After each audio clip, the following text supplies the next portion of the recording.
Hello दोस्तों, आज हम करने वाले हैं arithmetic progression chapter number 5 and this is from class 10। तो अभी तक हम चैप्टर 1, 2, 3, 4 कम्प्लीटली वीडियो अपलोड कर चुके हैं। आप हमारे वीडियो को चैनल को चेकआउट कर सकते हो। वहाँ पर आपको सारे एक्सरसाइज के सारे क्वेश्चंस के पूरा कंप्लीट सॉल्यूशन मिलेगा और बेस्ट वे में सॉल्यूशन मिलेगा। आज हम कंटिन्यू करेंगे अरिथमेटिक प्रोग्रेशन, जिसको शॉर्ट में क्या बोलते हैं हम, ए पी। ठीक है, हम एपी को समझेंगे क्या होता है, कैसे वर्क करता है और ये किस तरीके से फॉर्मूले को जनरेट करता है और उससे कैसे क्वेश्चंस को सॉल्व किए जाते हैं।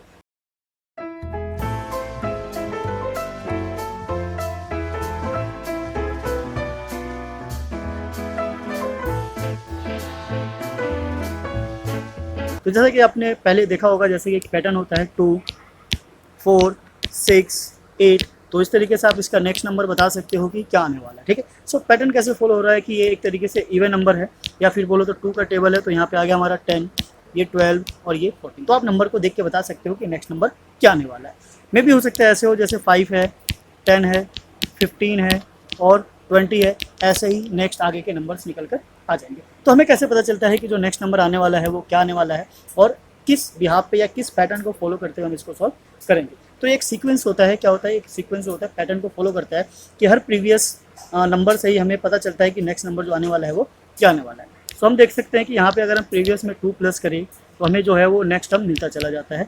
सो हर दो टर्म के बीच का जो गैप है वो क्या है, 2 है। ठीक है, +2 है बिकॉज हमारा ये क्या है, इंक्रीज हो रहा है। सेम वैसे ही इसमें देख सकते हैं हम क्या, हमारे पास +5 है, यहाँ भी +5 है और यहाँ भी +5 है। तो जैसे जैसे हम प्रीवियस टर्म में +5 करते जाते हैं हमारे पास नेक्स्ट टर्म बनकर आता चला जाता है। ठीक है, नाउ सेम ये इस तरीके से हो सकता है, डिक्रीजिंग फॉर्म में भी हो सकता है। सपोज हमारे पास 100 है and this is 90, this is 80, 70 and so on. तो हम गेस कर सकते हैं कि जो हमारा नेक्स्ट टर्म है वो आने वाला है वो क्या हो सकता है, उसकी पॉसिबिलिटी क्या है। क्योंकि हमें एक पैटर्न पता है कि जो हमारा नेक्स्ट टर्म है वो प्रीवियस टर्म से 10 को माइनस करने पर निकल कर आता है।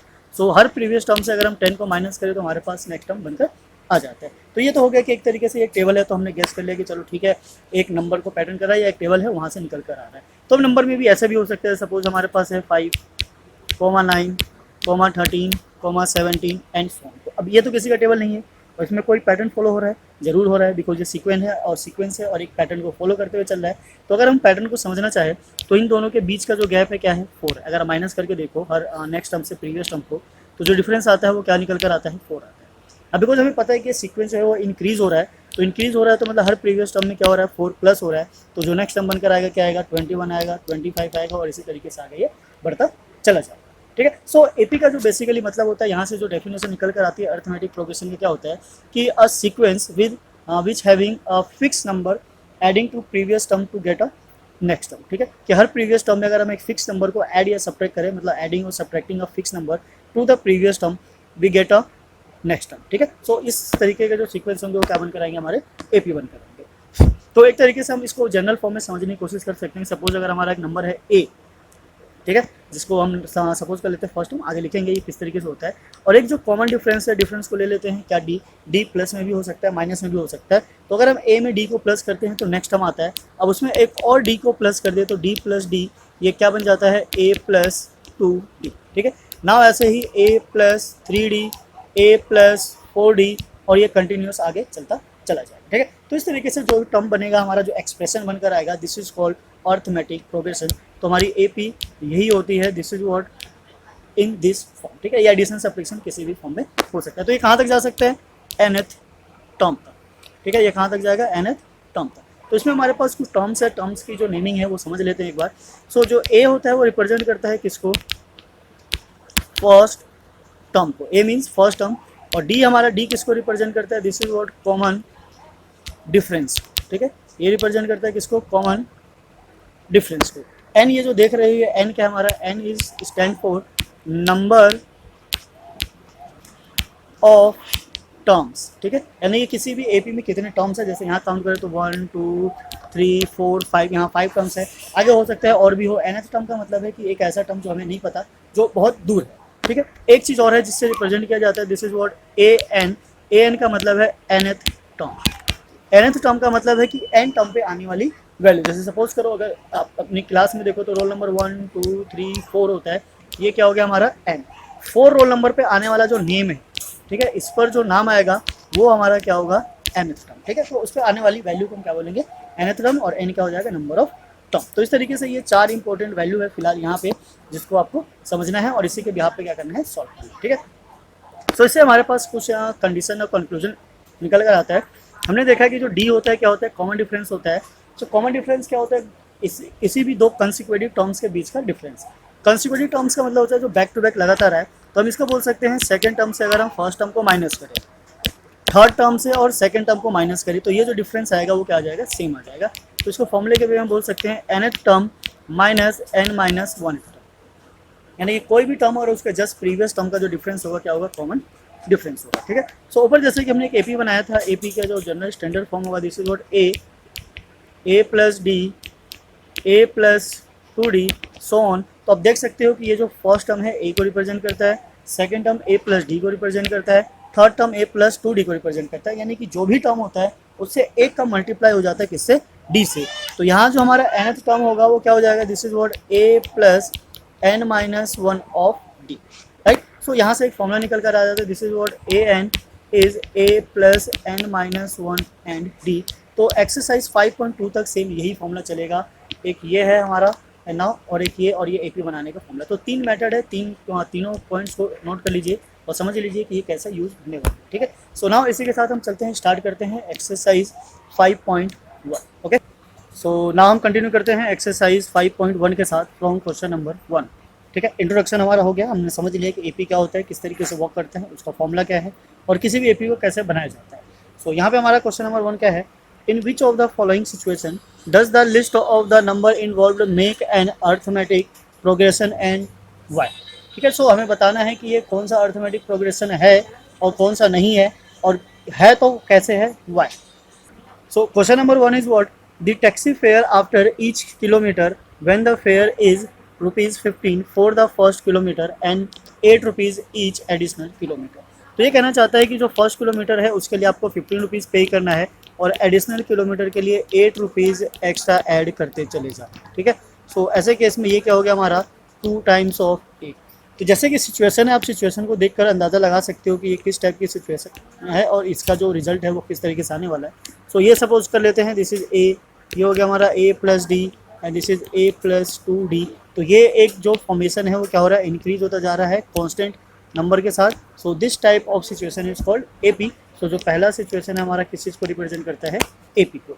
Now come to the second part is what, the amount of air present in the cylinder when a vacuum pump removed 1/4 of the air and the remaining in the cylinder at a time, ठीक है।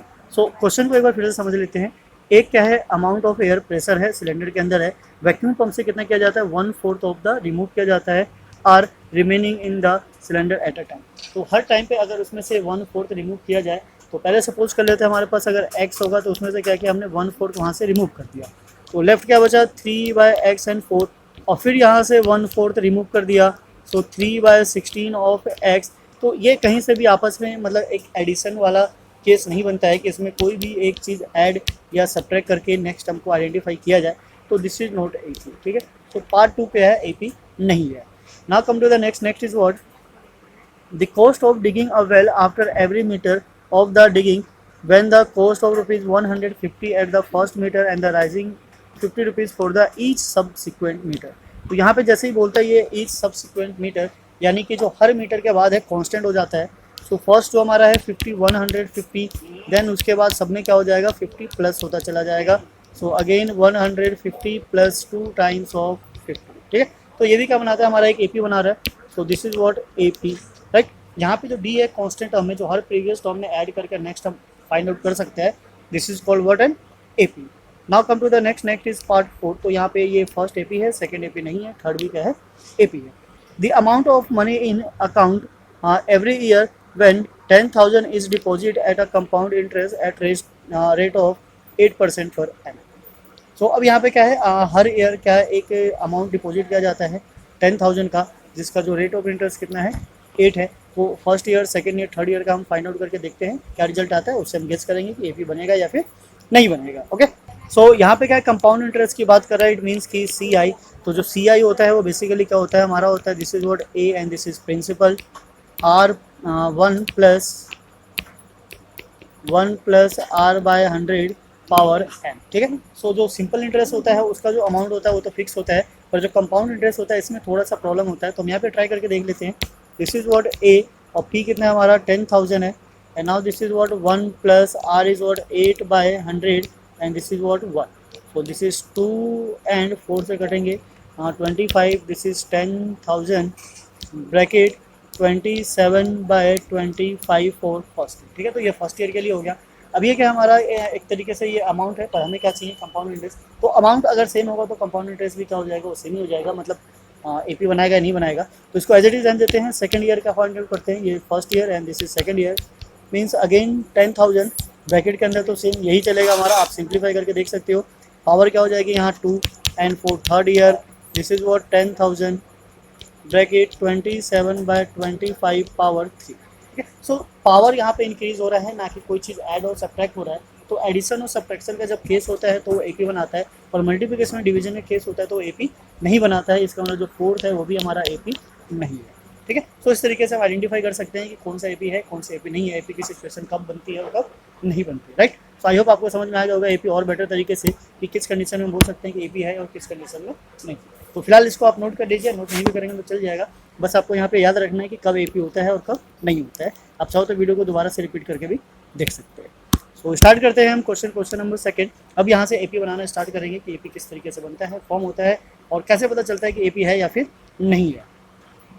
So the question is what, right first 4 terms of AP. तो हमें AP के first 4 terms लिखने हैं, जैसा कि हमने फर्स्ट टर्म देखा था, दिस इज व्हाट ए, और second term is a plus b, third term is a plus 2d, and fourth term is a plus 3d। 4 term की बात की है तो this is are 4 terms of AP, ठीक है। First when the first term a and the common difference d are given. तो यहाँ पे ए और डी क्या है हमारे पास गिवन है, हमें क्या करना है, एक एपी बना लिया। तो ये सिचुएशन है एपी के फर्स्ट 4 टर्म्स की। तो वैल्यू सब्स्टिट्यूट करते हैं, यहाँ से उठाते हैं और सॉल्व करते हैं पार्ट 1 को, जिसमें ए क्या है हमारा 10 और डी क्या है, दिस इज ऑल्सो व्हाट 10। तो यहीं सब्स्टिट्यूट कर लेते हैं, a1 इक्वल्स टू 10, ये तो फर्स्ट टर्म हो गया हमारा। a2 क्या हो जाता है, this is what a plus D, so this is 10 plus 10 is what 20। Now a3 is what a plus 2 times of d, it means 10 plus d को 2 से मल्टीप्लाई करेंगे 20, this is what 30। now a4 is what a plus 3d, now 10 plus 30 is equals to what 40। so the required ap is what 10 20 30 and 40, ठीक है। और आगे अगर find out करने के लिए बोला होता तो हम आगे के टर्म्स फाइंड आउट करते, पर फिलहाल हमें क्या करना है, केवल 4 टर्म्स ही फाइंड आउट करने हैं रिक्वायर्ड एपी के। तो ये हमारे हो गए 4 टर्म, ठीक है। तो नाउ क्वेश्चन सेकंड पे चलते हैं। Second is what, second part of question second, a is -2 and d is what 0। तो फिर से सेम वही, a1 क्या है हमारा -2 और a2 क्या है a प्लस d। अब बिकॉज d 0 है तो this is what -2 only. Now a3 a plus 2d, अब अगेन d 0 है तो ये भी क्या हो जाएगा -2, और जो a4 है a plus 3d and this is also what -2। तो यहाँ से भी जो हमारी रिक्वायर्ड ए पी होगी, दिस इज वॉट -2 -2 यानी कि ये भी हमारा सेम भी हो सकता है। हमारी कंडीशन बस ये है कि जो नंबर ऑफ टर्म्स है, जो मतलब नेक्स्ट टर्म बनेगा हमारा क्या होगा, प्रीवियस टर्म में सेम नंबर ऐड या सब्ट्रैक्ट करके बनेगा। तो वो 0 भी हो सकता है, नेगेटिव भी हो सकता है, पॉजिटिव भी हो सकता है, किसी भी टाइप से हो सकता है, उससे कोई फर्क नहीं पड़ने वाला, राइट। तो ये हमारा सेम नंबर आ जाता है -2 -2। Now come to the part 3। Part 3 में क्या है, a is 4 and d is -3, a is 4 and d is -3। so this is what part 3, a is 4 and d is -3।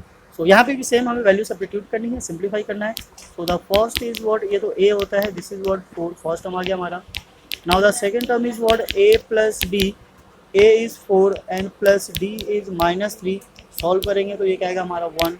now a3 is what a plus 2 times of d, so this is 4 plus 2 times of -3 equals to -3 into 2, चलिए एक बार लिख लेते हैं, -6, then this is what -2 and the fourth term is a plus 3d।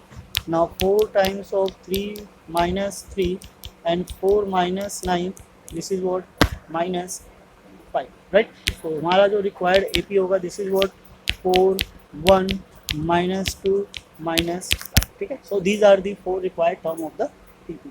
तो इस तरीके से आप जितने भी वैल्यूज फाइंड आउट करना चाहो फाइंड आउट कर सकते हो। बस हमसे 4 पूछा हुआ है तो हम 4 के ही आंसर्स करेंगे। तो यहाँ पे हमारे 3 पार्ट्स हो जाते हैं। आई होप आपको समझ में आ रहा होगा। ना समझ आए तो वीडियो को रिपीट करके दोबारा से कंटिन्यू करके देख सकते हैं। तो पार्ट 4 हम ले लेते हैं इधर। This is what A is -1, D is what 1/2। तो this is part 4। A is -1 and D is 1/2। एक बार क्रॉस चेक कर लेते हैं। ठीक है, -1 है। तो ना यहाँ भी फॉर्मूला अप्लाई करेंगे। A1 it means -1, A2 it means A plus D that is -1 plus 1/2 and solve करेंगे सो -1/2। ठीक है, this is what -1/2। Now come to the A3. A3 is what A plus 2D and this is equals to -1 plus 2 times of 1/2. So 2 से 2 गया. This is what 0. Now A4 equals to A plus 3D equals to -4 plus 3 into 1/2. Now इसको simplify करेंगे -1 plus 3/2 और solve करके -2 plus 3/2 and this is what 1/2. So the required AP is what -1 -1/2 0 1/2 और ऐसे ही half half करके increase होता चला जाएगा। पर हमें इसके यहाँ क्या करना है, यहीं पे एंड कर देना है। तो these are the 4 required term of the AP। ठीक, तो एक पार्ट और रह गया है 5th का, उसको भी कंप्लीट कर लेते हैं। देन इसको फिर इरेज करेंगे एंड क्वेश्चन नंबर 3 ट्राई करेंगे। So part 5th is what -1/1 मतलब -1.25 and D is -0.2। So part 5th is what A is what -1.25 and D is -0.25, right? So same वही situation है। A1 is what equals to A that is -1.25 and the A2 is what -1.25 plus D is also what 0.25 equals to what। तो ये दोनों आपस में क्या हो जाएंगे, प्लस हो जाएंगे। सो प्लस करेंगे, माइनस माइनस ये माइनस आएगा, 25 50 हो जाएगा। सो दिस इज 1.50। तो 0 नहीं भी लगाओगे तो काम चल जाएगा, 1.5 भी इनफ है। Now the third term is what -1.25 plus 2 times of D। So this is what 0.25। Now solve करेंगे -1.25, ये प्लस माइनस माइनस हो जाएगा, 2 से मल्टीप्लाई करेंगे। So this is what 0.50, right. Add करने पर क्या आता है -1.75। Now come to the fourth term. Fourth term is what same -1.25 plus 3 times of -0.25। Simplify करेंगे। So this is what -1.25 and this is -25 into 3 75। तो 0.75 और इन दोनों को ऐड करने पे क्या जाता है -2। ठीक है, 0.0 भी आएगा पर वो ना भी लगाओ तो चल जाएगा। तो ये हमारे 4 पॉइंट्स हो गए। So required terms of the AP is what -1.25 comma -1.50 comma -1.75 comma -2। तो इसी तरीके से ये इंक्रीज होता चला जाएगा। तो ये हमारा क्या है, required 4 terms of the AP। ठीक है, तो जिस तरीके से हमें वैल्यूज फाइंड आउट करनी थी उसके ये 4 टर्म्स निकल कर आ जाएंगे। ठीक है, आप इसको नोट करते चलिए और क्वेश्चन अगर आपको समझ में आ जाता है तो वीडियो पॉज करके आगे अपना क्वेश्चन भी सॉल्व कर सकते हैं। आपकी काफ़ी हेल्प होगी। अगर एरर होगा तो आपको पता चल जाएगा कि कहाँ और समझने की ज़रूरत है और कहाँ थोड़ी सी और एक्स्ट्रा हेल्प की रिक्वायरमेंट है।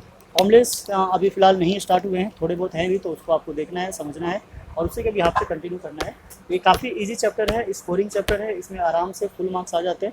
सो जितना आराम से स्मूथली फॉर्मूले को लर्न करते हुए चलेंगे उतने ही अच्छे मार्क्स इसमें आएंगे। ठीक है, so now come to the next is question number 3। Question number 3 क्या कहता है, this is what for the following APs write the first term and the common difference. तो ये जो AP है हमें इसमें AP में क्या करना है, फर्स्ट टर्म लिखना है, कॉमन डिफरेंस लिखना है। सो फर्स्ट टर्म इज व्हाट, किसी भी टर्म का जो फर्स्ट टर्म होता है उस AP का पहला ही टर्म हो जाता है। तो A this is what 3। Now D क्या होता है, difference of second term minus first term या तो third term minus second term, यानी किसी भी 2 कंसेक्यूटिव टर्म्स के बीच का जो डिफरेंस होता है this is what D common difference. तो यहाँ पे हमें D फाइंड आउट करना है। सो D के लिए क्या है, 1 है -3 है। तो दिस इज व्हाट -2। तो A is 3, D is -2। Now second पे आ जाते हैं। तो यहाँ से जो A है हमारा क्या है -5 है, ये तो वैसे ही खत्म हो गया। Now D is equals to again second term minus first term. So the d is equals to -1 minus, अब बिकॉज ये जो 5 है ये ऑलरेडी माइनस का है तो हम यहाँ पे ब्रैकेट यूज करेंगे, सो दिस इज -1 और minus minus plus 5 which is equals to 4, ठीक है। तो यहाँ से डी क्या आ जाता है हमारा 4 आ जाता है, this is what part second. Now come to the यहाँ third part, so third part is what 1/3, तो 1/3 हमारा क्या है ए हो जाएगा, so first term is what 1/3 and the d is same second term minus first term, तो यहाँ पे फ्रैक्शन में है थोड़ा सा सिंप्लीफाई करना पड़ेगा, 3 माइनस 1/3, और एक अच्छी बात यह है कि डिनोमिनेटर सेम होने की वजह से हमारा जो मतलब एलसीएम वाला काम है वो बच जाएगा, सो 5 माइनस 1/3 दिस इज 4/3, ठीक है।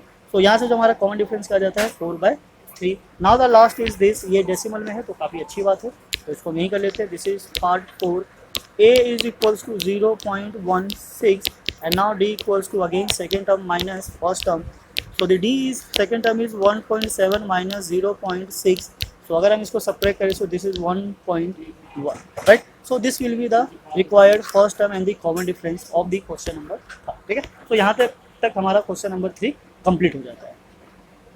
सो क्वेश्चन नंबर 4 में काफ़ी ज़्यादा पार्ट्स है तो उसको हम नेक्स्ट वीडियो में कंटिन्यू करेंगे, जब तक के लिए हम यही एंड करते हैं, अलविदा लेते हैं।